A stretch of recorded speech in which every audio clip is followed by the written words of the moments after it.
دوستو آج کا انگلش ورڈ ہے الانگ سائڈ۔ الانگ سائڈ کا کیا مطلب ہے، آئیے سیکھتے ہیں آج کی اس چھوٹی سی ویڈیو میں۔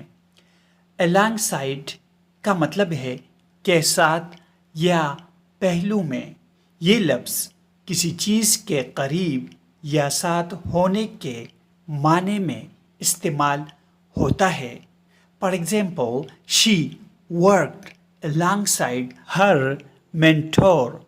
اس کا مطلب ہے اس نے اپنے رہنما کے ساتھ کام کیا۔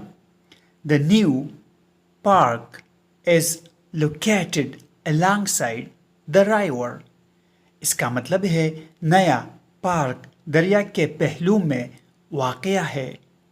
دوستو چینل کو سبسکرائب کریں اور ویڈیو کو لائک اور شیئر ضرور کریں۔